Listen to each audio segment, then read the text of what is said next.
آباؤ اجداد کا کریڈٹ ہے جو آج بھارت میں آباد ہیں. ہمیں ان کا شکریہ ادا کرنا چاہیے. اگر ہم ان کا احسان بھول جائیں گے، اگر ہم یہ کہیں گے کہ ان سب کو پاکستان آنا تھا، تو پھر جو نہیں آئے انہوں نے گویا پاکستان کے تصور سے غداری کی، جو انڈین پروپیگنڈا ہے. تو ہم بڑی ناشکر گزاری کریں گے ان مسلمانوں کی جنہوں نے اپنی آئندہ نسلیں قربان کر دیں آپ کی آزادی کے لیے، ہماری آزادی کے لیے. ایک بات اب رہ گئے اب رہ گئی یہ بات کہ پاکستان بننے کے بعد بعض مہاجر آئے، بہت بڑی تعداد میں آئے.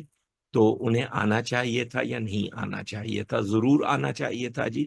اگر ایک شخص کا بھائی اس کے لیے گھر بنانے میں اس کی مدد کرتا ہے اور اس کے اپنے محلے کا غنڈہ اسے روک رہا ہے کہ اس کی مدد مت کرو، اس کے باوجود وہ آپ کی مدد کر رہا ہے آپ کا گھر بنانے میں، اور اس کے بعد اس کے محلے کا غنڈہ اس کے گھر کو آگ لگا دیتا ہے اس لیے کہ اس نے آپ کی مدد کیوں کی، تو کیا اسے آپ اپنے گھر میں جگہ نہیں دیں گے؟ تو مسلمان اس کے بعد کسی بھی وجہ سے یہاں آنا چاہتے تھے، وہ آئے، بڑی اچھی بات ہے.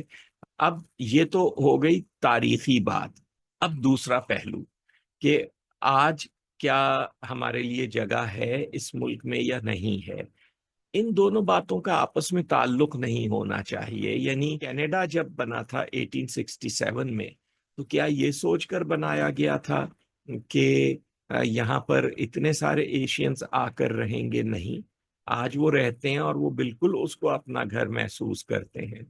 ابھی حکومت چینج ہونے سے پہلے تک کرتے تھے. اسی طریقے سے انگلینڈ کو آپ دیکھیے، گریٹ برٹن کو، وہاں پر کتنے انڈینز، افریکنز، دنیا بھر کی قوموں سے لوگ جا کر رہتے ہیں. وہ اپنے آپ کو بالکل وہاں ویلکم محسوس کرتے ہیں.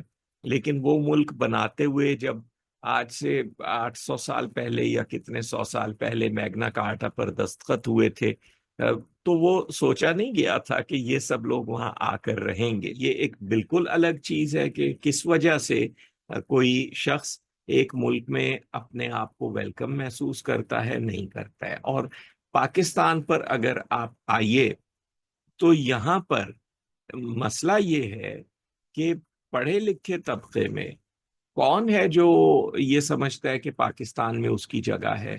کیا مہاجروں کو اس وجہ سے شکایت ہے کہ شاید یہ ملک بناتے ہوئے سوچا نہیں گیا تھا کہ ہم یہاں آئیں گے، تو پھر ہم آئے تو ہمیں برداشت کرنا پڑا. بلوچ، کیا ان کا تعلیم یافتہ طبقہ وہ اس کے ایک حصے کو یہ شکایت نہیں ہے کہ جی ہمیں لگتا ہے کہ پاکستان ہمارے لیے نہیں بنا تھا؟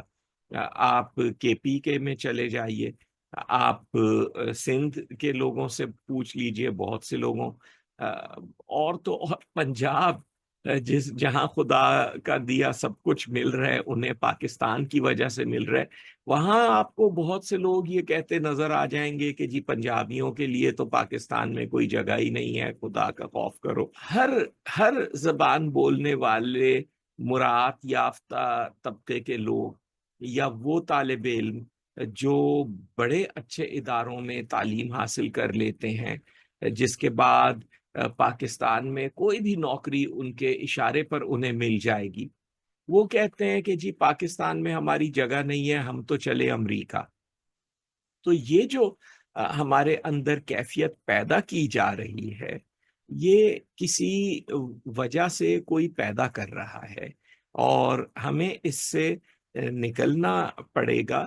ورنہ آپ یقین کیجئے کہ اگر قائد اعظم نے یہ سوچ کر بھی پاکستان بنایا ہوتا کہ ہندوستان کے رہنے والے تمام مسلمان یہاں آ جائیں گے، جو جیوگرافیکلی پاسبل نہیں تھا، لیکن فرض کیجئے یہ سوچ کر بنایا ہوتا اور تمام تقریروں میں ہوتا ان کی، تب بھی آج آپ کسی اور وجہ سے یہ محسوس کر رہے ہوتے کہ جی ہمیں تو یہاں کوئی رکھنا ہی نہیں چاہتا تھا اور اب نہیں رکھنا چاہتا. کیونکہ یہ آپ سارے صوبوں میں دیکھیے کہ لوگوں میں یہ کیفیت پیدا کرنے کی کوشش کی جا رہی ہے. ہمیں اس کے گرد خلاف فائٹ کرنا پڑے گا، اور ہمیں یہ دیکھنا پڑے گا کہ دوسری قوموں میں جب دوسرے ملکوں میں جب لوگ جاتے ہیں ایک نئی قوم کے، وہ ایک وہاں پر اس قوم کے بارے میں ان کو بتایا جاتا ہے، کچھ تعارفی بعض اوقات ایک کورس وورس کرتے ہیں، اس کے بعد ان سے حلف لیا جاتا ہے کہ جی آپ اس قوم کے وفادار رہیں گے، اس ملک کے وفادار رہیں گے۔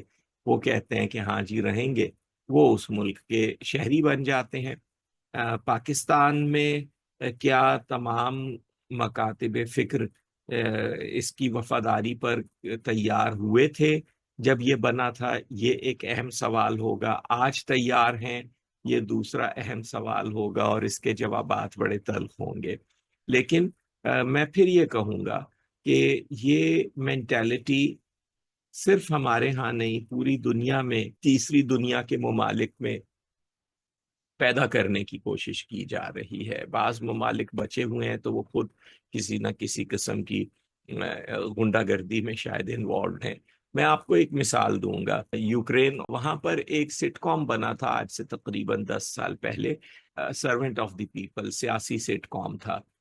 اس کے ایک ایپیزوڈ میں دکھایا گیا تھا کہ اس میں یہ تھا کہ ایک بڑا اچھا آدمی ان کا پریزیڈنٹ بن گیا یوکرین کا، تو اس میں دکھایا گیا تھا ایک ایپیزوڈ میں کہ وہ آدمی جو اچھا والا صدر ہے، وہ ویزا وغیرہ کی ساری پابندیاں ہٹا دیتا ہے کہ جی یوکرین ہے، آپ یوکرینی ہیں، آپ کا اپنا ملک ہے، جسے جہاں جانا چاہتا ہے جو جائے، ہم اسے ویزا دلوا دیں گے، جسے جہاں آنا چاہتا ہے آئے، کوئی مسئلہ نہیں، ساری دنیا بھائی بھائی۔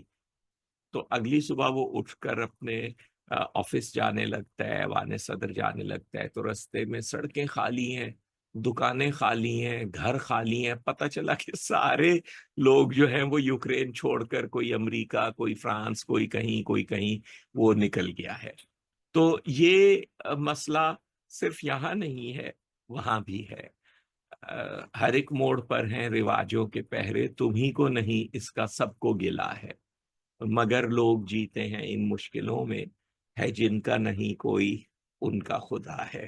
تو یہ میری گزارش ہے، اور میں سمجھتا ہوں کہ جو شخص بھی پاکستان سے وفادار ہے، نہ صرف اسے یہ سمجھنا چاہیے کہ پاکستان میں اس کی جگہ ہے، بلکہ وہ دیکھ لے گا کہ اگلے 2 سال کے اندر اندر پاکستان کو اس کی اور اسے پاکستان کی کتنی زیادہ ضرورت پڑنے والی ہے۔ اس ویڈیو کے نیچے اپنا کامنٹ ضرور لکھیے، اگر کوئی سوال آپ کے ذہن میں ہے تو وہ بھی پوچھ لیجئے، اور اگر آپ ہمارے زوم سیشنز اٹینڈ کرنا چاہتے ہیں جو فری ہیں تو ہمارا واٹس ایپ گروپ جوائن کیجئے، جس کا لنک ڈسکرپشن میں موجود ہے۔